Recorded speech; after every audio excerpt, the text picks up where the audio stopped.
Nakaraan nating kwento, tuluyan na ngang nakauwi ang ating bida kaso, ang nadatnan nito ay sira na ang kanilang tahanan at wala na din si Xiao Xiao.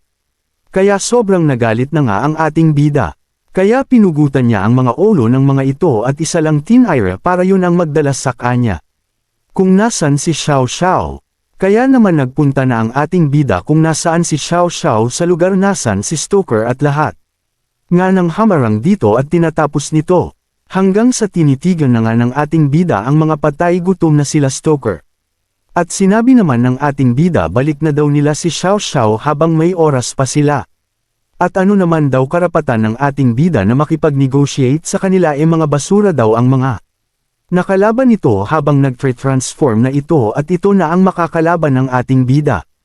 At kahit na sobrang laki ng diferensya nila sa agwat ng level nila nakukuha ng ating bida na makipag-sabayan dito. At gulat din ang kalaban nitong patay gutom na nakaisa ito at hindi laga rin ito maintindihan bakit. Merong kakayahan ng ating bida na gawin ang mga bagay na hindi tugma sa level nito. At sa sobrang inis nito ibubuhos na nito ang lahat di rin nito inasahan na magagamit daw niya ito sa ating bida.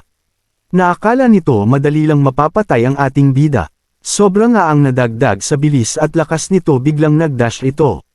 At nawala sa harapan ng ating bida at nagpunta ito sa likuran ng ating bida at sasakmali na ito kaso. Wala naman reaksyon ng ating bida na alam nga nandito ito. At madali lang nito nahuli ang panga nito at sobrang nagtataka ang patay gutom na kalaban ng ating bida. At madali lang din nitong pinugutang ang ulo nito ng walang kahirap-hirap gamit ng kamay ng ating bida. At pinalakpakan lang ito ni Stoker nung nakita nito at binigyan nito ng chance daw na ibigay sa kanya ang kanyang kapatid pati ang posisyon ng pinatay daw nitong aso. Kaso din naman pumayag ang ating bida, kaya. At tinawag na nga nito ang kanyang servant at ito daw ay binigay sa kanya ng kanyang kapatid at makikita natin meron itong tao sa loob na tila wala na itong buhay. Paliwang pa nito na unique nito kailangan daw nito ng energy nang gagaling sa tao para gumana, habang pinakita. Narin ang tao na ubod ng na-drain at parang wala na din buhay ang nahulog. At lumapit na nga ito kay Xiao Xiao at sinabi kaya naman kailangan na daw nitong palitan at na-drain na daw ang una. Kailangan daw nito ng bagong pagkukuhanan sabay hanges kay Xiao Xiao papunta sa puppet nito. Kaya naman napasigaw na ang ating bida na wag daw. At tuluyang nagsara na ito habang napunta na sa loob nito si Xiao Xiao. Biglang inutasan na itong sumugod sa ating bida walang ano-anay sumugod na nga ito ng napakabilis. At inatake nito ang ating bida at naglikha ito ng matinding pagsabog. Pinakita naman ang pagmumukha ni Stoker, sinasabi dito sino nga daw ang mauunang mamamatay ating bida daw ba o si Xiao Xiao habang tuwang-tuwa naman ito sa mga nakikita niya. Mukha naman nakailag ang ating bida sa una nitong atake kaya naman maghahanda ulit ito na atakihin ang ating bida. Sinalag naman na ulit ng ating bida ang atake nito at iniisip naman ng ating bida na kapag gumamit daw ito ng malakas na spell baka daw masaktan naman si Xiao Xiao. At patuloy naman iniisip ng ating bida kung makakaya ba nito sa hand-to-hand combat at di ba daw masasaktan si Xiao Xiao. Patuloy pa rin hanggang depensa lang ang nagagawa ng ating bida dahil di maalis sa isip niya si Xiao Xiao kahit na marami itong pwedeng gawin nakakaramdam ito ng pag-aalala. At dumistansya muna ang ating bida mukhang may susubukan na ito. Nakahanap naman ito ng opening at sinubukan na nga nito ang kanyang binabalak. Sinubukan na nga ng ating bida na umatake sa uluhan nito. Sa ginawa ng ating bidang atake ay mukhang maliit lang na scrap ang nakuha nito. Nag-counter-attack naman ito at natuluyang nasugatan ng ating bida. At tumilapon naman ito ng bahagya. Makikita naman sa pagmumuka ng ating bida na lubos talaga din itong naiinis. At di makapag-isip ng maayos na plano. Sarkastikong sinasabi naman ni Stoker na, ito talaga ang gusto kong makita ang maging laruan ko, at huwag ka nang umasa na magkakaroon pa ng himala. At nag-release na nga ng malakas na aura ang puppet ni Stoker habang tinatanong na naman ang ating bida na, mag-decide ka na ngayon, habang tumatagal palapit na ang kamatayan ng kapatid mo at wala akong kasalanan. Pagkatapos ng maglabas ng malakas na aura itong puppet ni Stoker nagdash na nga ito ng napakabilis papunta ulit sa ating bida para umatake. Bago palang umatake ang puppet ni Stoker, meron naman isang nilalang na sumigaw na sabi nito sa ating bida na, itigil daw nito ang pagdududa sa kanyang sarili.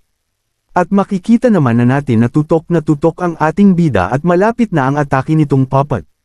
At bago pala matamaan ang ating bida sa ataking yun nagkalasig-lasig na ang puppet at makikita natin na wala naman naging galos si Xiao Xiao habang papunta na din ito sa ating bida na sasaluhin na din niya ito.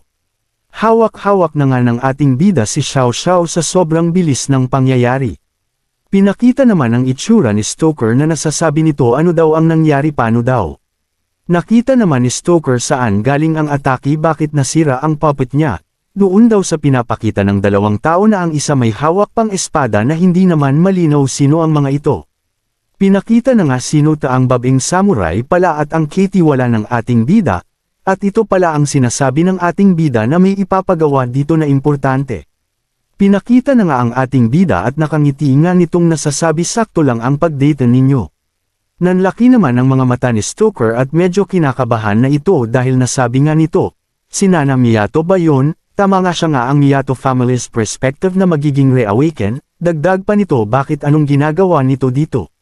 Nakarating naman na si Nana sa tabi ng ating bida at nasabi nito, huwag kang mag-alala yung pag-ataking yun hindi naman masasaktan anag kapatid mo at nakatitig lang ang ating bida. At nagsalita naman ito na tila may tiningnan ito na nasabi ni Nana, next yun, gusto mo bang patayin ko din yung bastard na yan, tanong nito sa ating bida. At makikita natin na labis na ang pagkatakot ni Stoker na di na nito alam saan ito susuot. Sagot naman ng ating bida habang inaabot nito si Xiao Xiao kay Nana, ako na bahala salamat ko muna humawak kay Xiao Xiao saglit. At pagkaabot pa lang ng ating bida kay Nana, biglang balen ang tingin nito kay Stoker at nag-release na takot na aura at kilamang intent. At kabado na talaga ng husto si Stoker dagdag pa ng bida natin ang ulo daw nito ay sa kanya lang.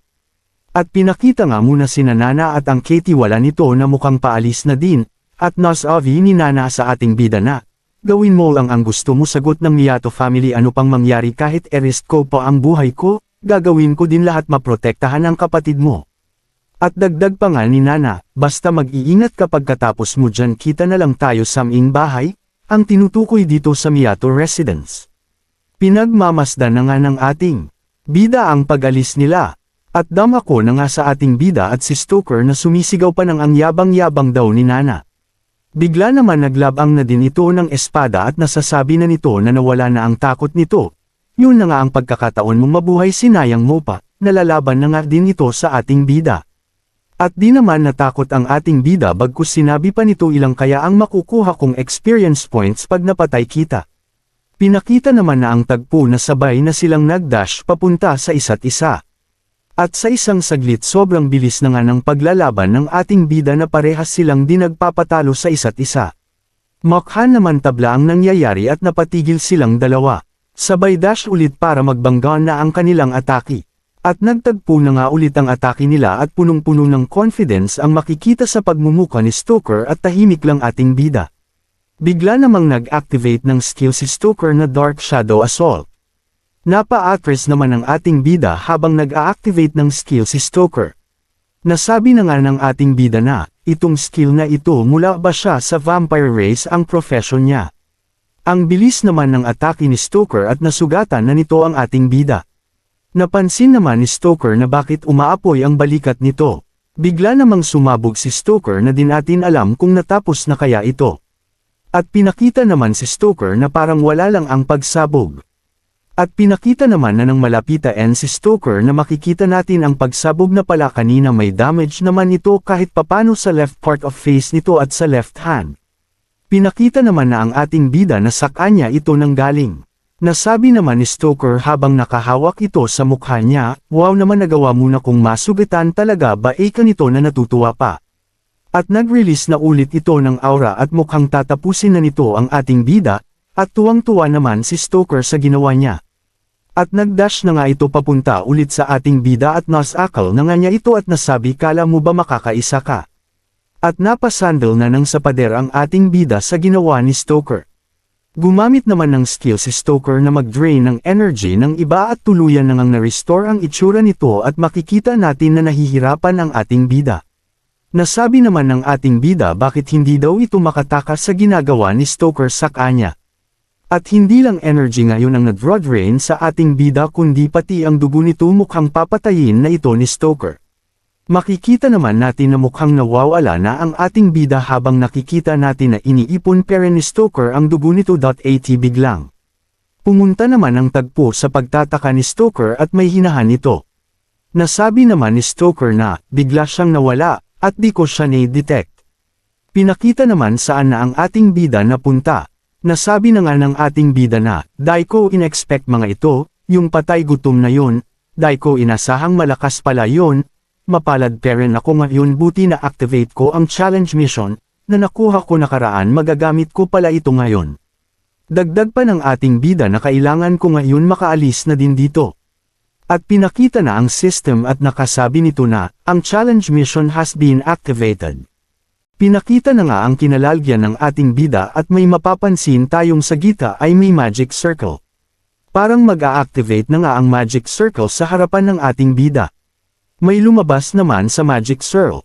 Pinakita naman sa ating bida ang system na nakalagay challenge mission na kill the boss daw na fallen apostle.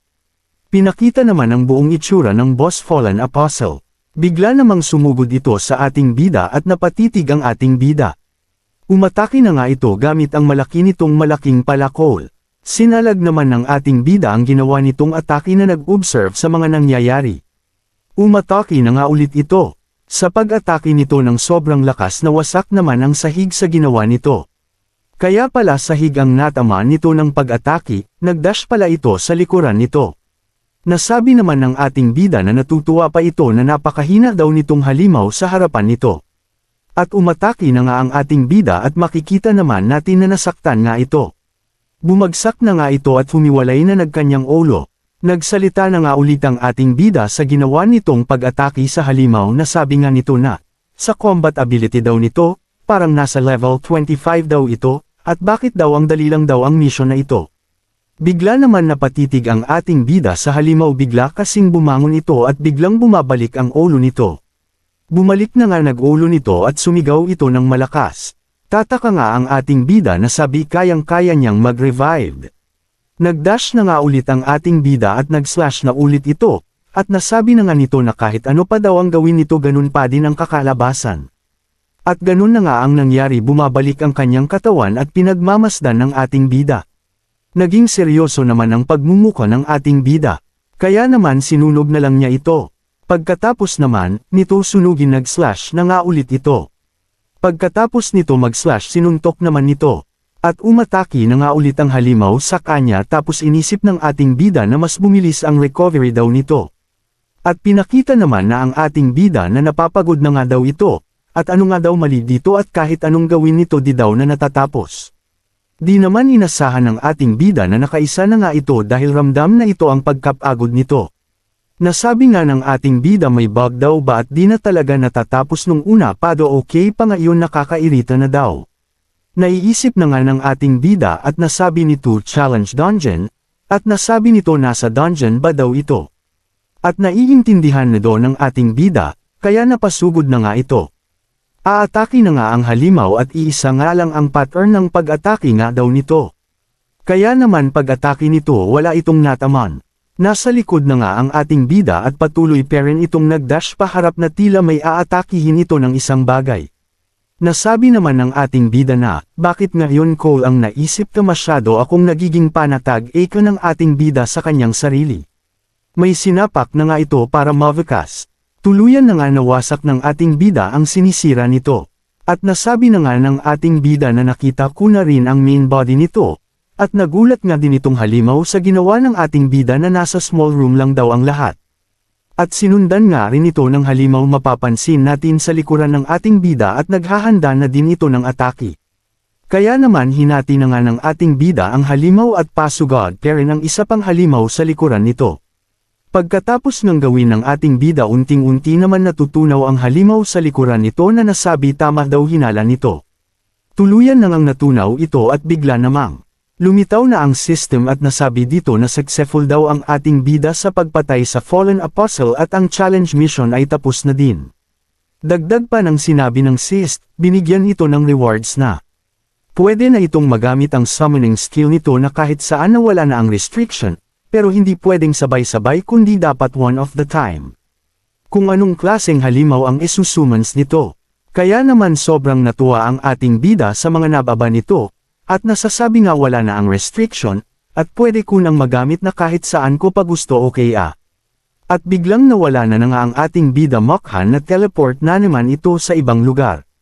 At pinakita na nga ang eksena saan ang construction site saan sila naglalaban ni Stoker.